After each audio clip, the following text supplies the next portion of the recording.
This is The Balance Dilemma. We tackle the often uniquely, but not always, female dilemma, managing life, work, family, and self. I'm Maura Carlin. And I'm Christie Derico. At The Balance Dilemma, we speak with women and men to hear their balanced stories. Our guests are entrepreneurs, reinventors, creators, executives, parents, and partners, telling us what we really want to know. How the heck did they manage that? And can you have it all and all at the same time? Buying or selling a home is one of the biggest decisions you'll ever make. So why does it sometimes feel like no one's really explaining the process to you? Harriet Libov decided to do something about that. She's an associate broker with Houlihan Lawrence, known for concierge-level service, sharp market instincts, and a client roster that values discretion, sometimes at an NDA level. But she's also built a podcast that does something most brokers don't fully do: educate the people she serves. Now, she got here after living some life first, a winding path that, as we'll hear, turned out to be exactly the right preparation. Welcome to The Balance Dilemma, Harriet. Thank you so much. And let's just say this is a swap, okay? So we were on your show before, and now you're on with us, and we get to ask you all the questions that were burning in our mind as we were chatting the first time. Right. So let's talk about your career path and pivots. How did you come to work in real estate? It was a long path.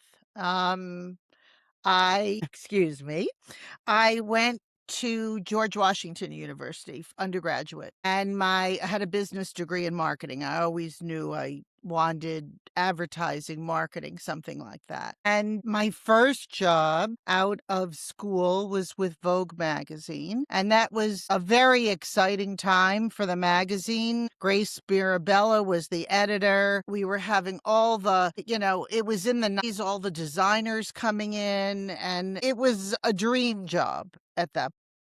And I was there for 5 years, and then I got pregnant and decided to stay home. There goes the balance, right? The first part of the balance. And then I decided to stay home, but I couldn't do nothing. So I started selling accessories out of my apartment in Manhattan. Built a business there so that I could do that with my kids. And I did that for quite a few years until we moved to Armonk. And I didn't want to move to Armonk in a small town and be like the accessories lady. So I decided to give that up, move here and figure it out from here. And then I went back to work part-time in the staffing industry because that was just a good fit for my life at the time. Nothing I had ever done, but it was sales and I was comfortable with that. Be out there during school hours and be home. And so that worked out really well for a long time and I really loved it. And then I decided to stay home again for a little while. And from there started a Judaica business with a friend that we were doing through fundraising. And that model wasn't working out. So we decided to close. And my husband and I had decided we wanted to sell our house because it was just a great time to sell your house. So we were like, my daughter's in high school, my son is in college, let's downsize within the town. And I got my real estate license. And I also did it because I knew I was good in sales. I knew I was good in marketing. I knew I had a design interest, and I thought I was going to be showing only beautiful homes, which is not the case.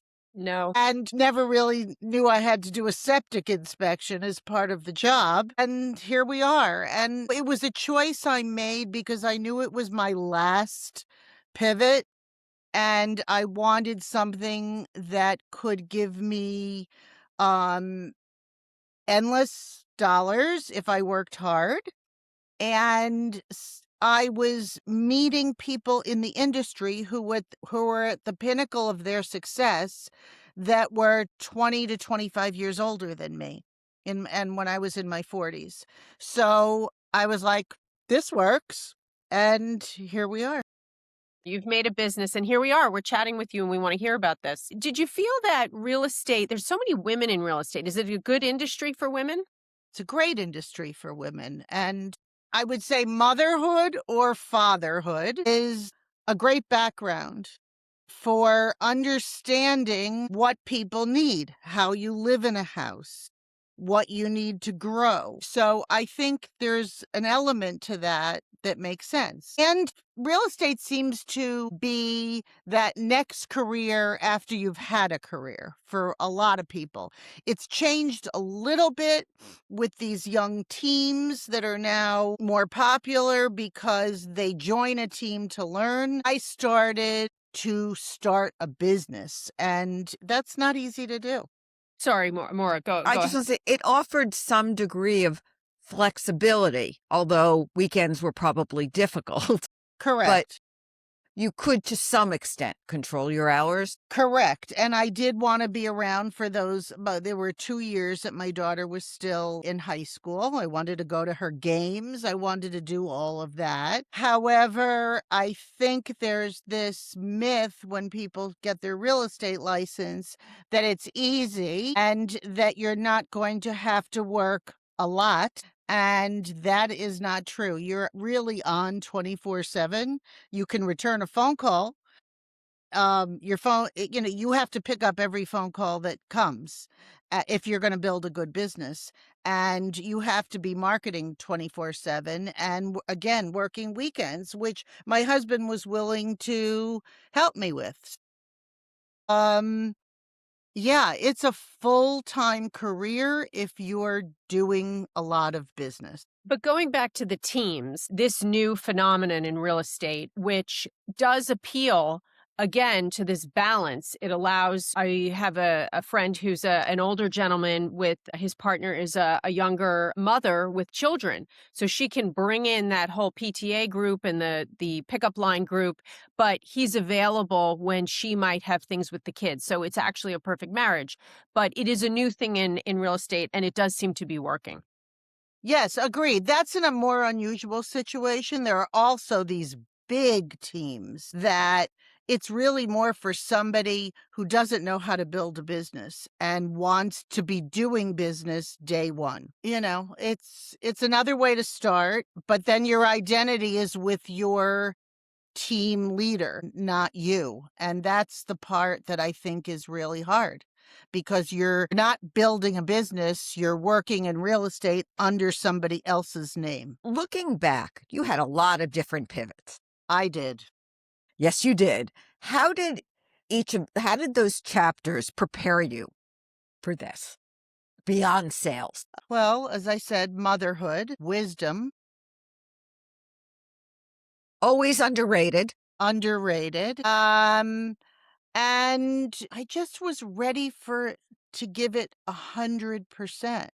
So I kind of took little pieces of everything and marketed myself in a way that reflected who I was and how I came to this moment. People in the community knew me from various volunteer things that I did while my kids were there. And I kind of capitalized on that to let them know I was now doing real estate. And, every time I had a sale, I was boasting about it, whether through direct mail and initial mailing and audience was my sphere of influence of people who I knew.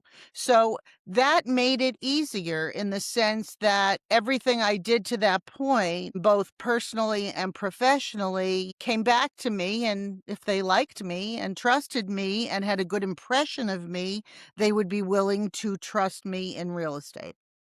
And it sounds, Harriet, due not just to all the work experience, but also your temperament, you were fine with taking the self promotion victory lap, which at times can be difficult for women to self promote and say, no, actually, I had a good sale. Look at what I did. Some women don't really feel comfortable doing that, but it looks like you made it work to your advantage. It was the only way I was going to be able because I'm going back 25 years. It was very different. Agents had, quote unquote, a farm. They owned a neighborhood, and there was no neighborhood for me to own. So I had to then look at my sphere of influence and do it that way. And that's how I built it. You also had to maintain and build relationships. So, because it's a very relationship based business, but you also have to get new people because how many times is one person going to sell the same home? What do you think clients value most about working with you? Well, to that point, they may only buy and sell, but they refer. I could tell you a handful of clients that have sent me between 5 and 10 of their friends. So that's a really important part of the business. What do you think they value most about working for you? What's the Okay, so do you tell them go ahead, I'm sorry. interestingly enough, think I bring a professionalism, having been in the business world, that may not be associated with all real estate agents.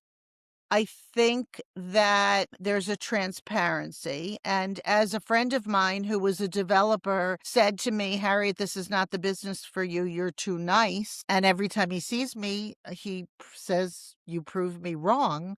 You can be nice. You can be professional.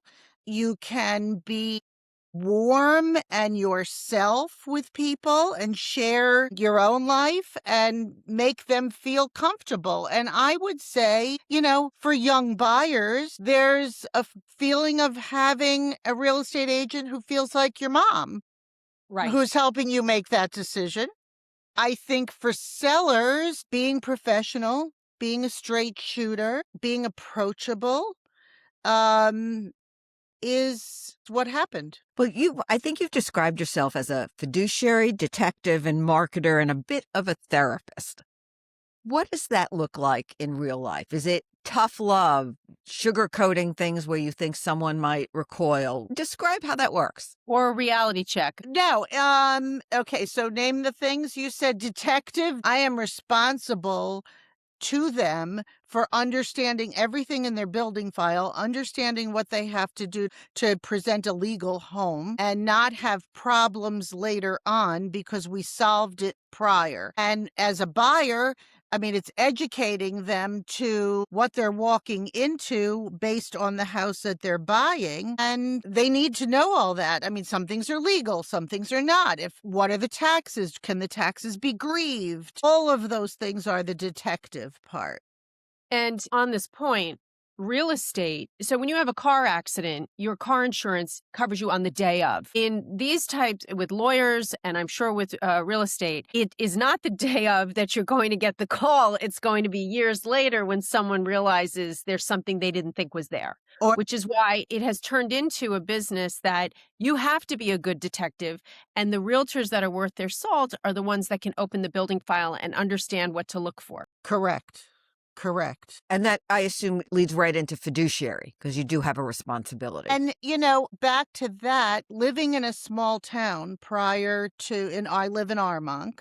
And, living in a small town, I really understood the value of keeping somebody's privacy.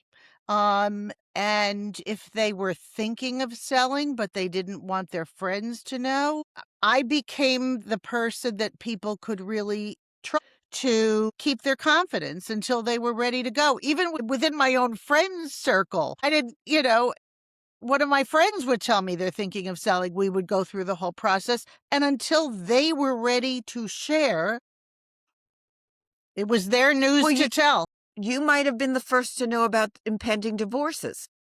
Yes. Right. Luckily, I'm in a group of friends that nobody has been divorced, believe it or not. But that takes yes. us to the therapist role. Talk about that and dealing with sellers and buyers. And divorces, because for a time I felt like I was a divorce specialist because I had to balance each one of their needs, husband and wife, when things were not very friendly. So that's a game in itself. And also therapist in that, it's a very emotional thing to sell a house. It's a very emotional thing to buy a house.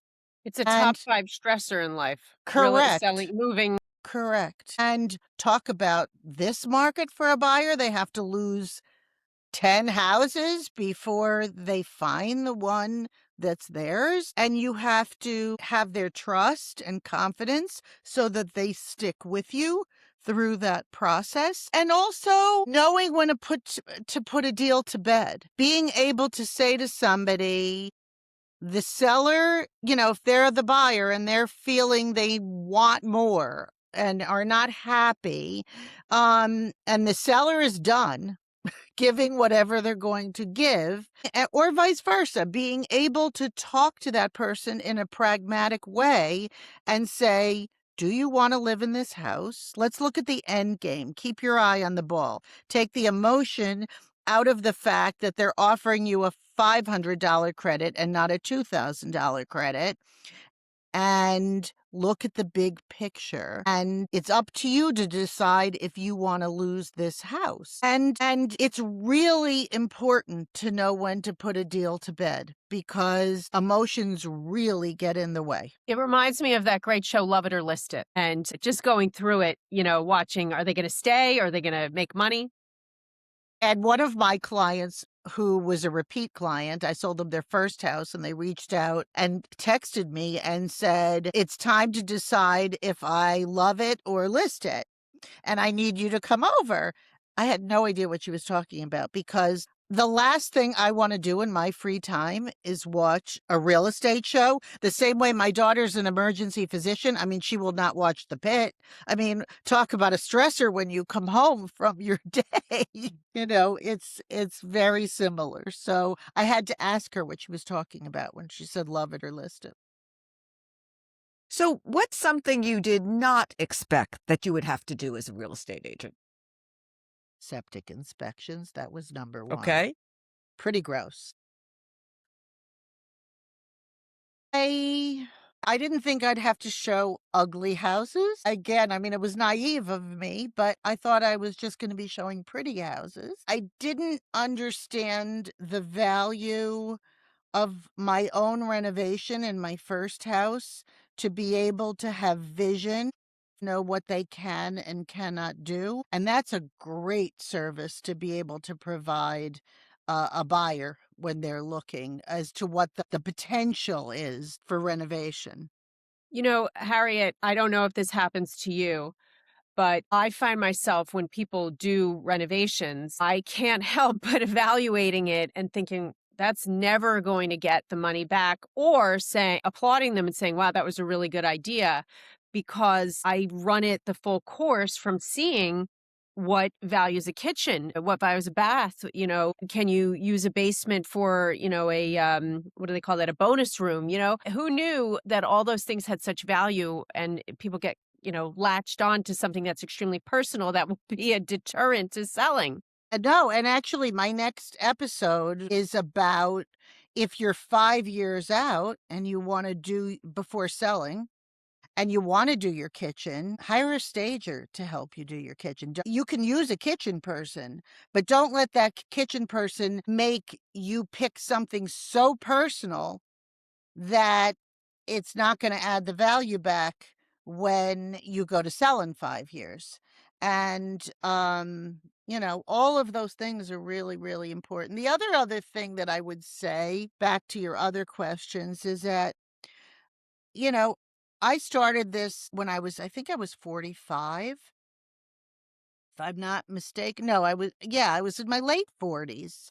And in my 50s, I never would have had the backbone to shut out the noise, to be able to do it and not second guess and be comfortable with my decisions. So that's where maturity for me personally was really important. I came from the city, and when I moved to Armonk, the loss of my anonymity was the biggest adjustment for me. Right. But And so to move to a town like Armonk and have no anonymity, and then be a person who is in everybody's face, was way too much for me to handle all at the same time. Welcome to small town. So, can I pivot this here? I have a big question. So, here we are, podcasters, Maura and I. There's been a huge learning curve. We could teach a class in it, we always say. But you have this great podcast, Your Real Estate Connection in Westchester. And what's great about that is you are teaching people through your episodes what they need to look for. And I believe you've gotten business from that. How did you come up with this concept and how has it been working for you? Okay, well, actually, when I hired my assistant and I was interviewing, the person I hired came up with that as an idea for me. We didn't do anything about it for a long time. Actually, we tried with like no equipment and didn't know how to do it. And then it didn't happen. And then a friend of mine told me about a podcast for a designer.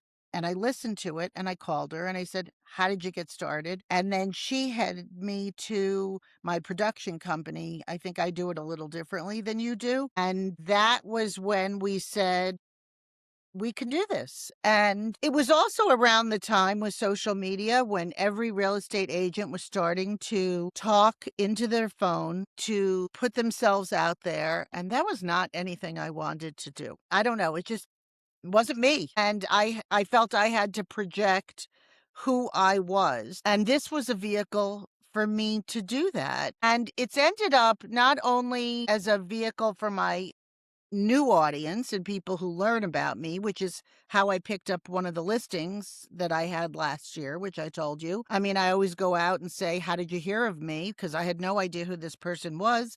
And she said, "I listened to your podcast." And I was like, okay, that's pretty So what exciting. kinds of topics most resonate with your guests?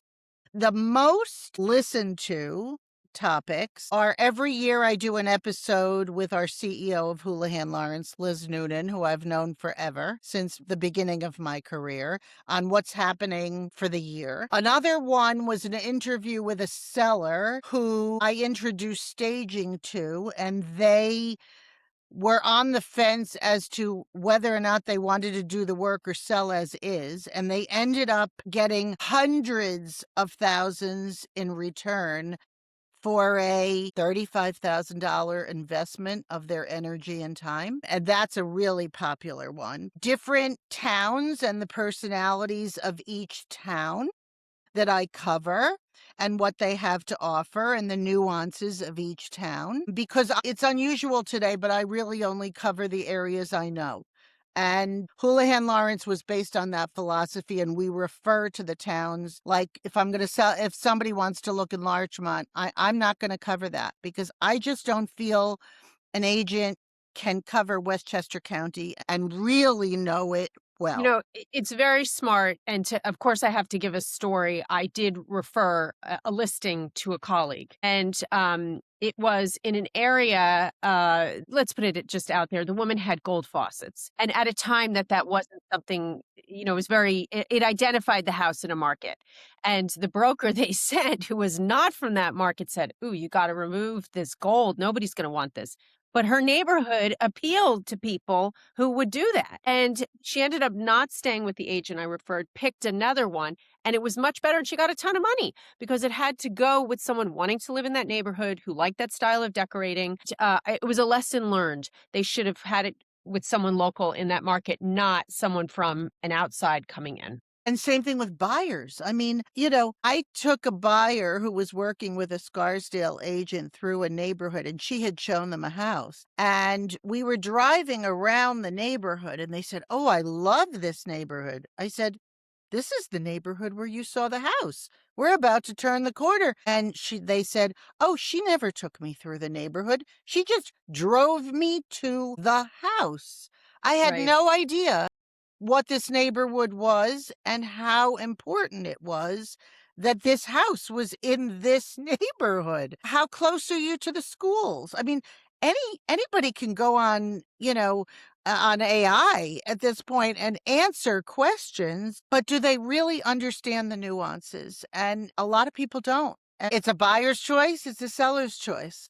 We've been learning from you what makes you a great agent. What makes a great client? Somebody who asks a lot of questions and really wants to understand what they're doing and how to do it correctly. Someone who will respect my wisdom and knowledge and connections in the industry, and someone who trusts me. And different personalities. I mean, I go on lots of listing appointments, and I've been interviewed as a buyer agent a number of times. And I say to them, pick the person you're most comfortable with, because this is a marriage.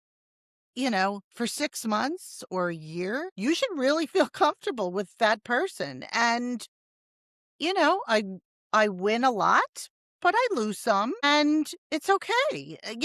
They found somebody that was a better match for them.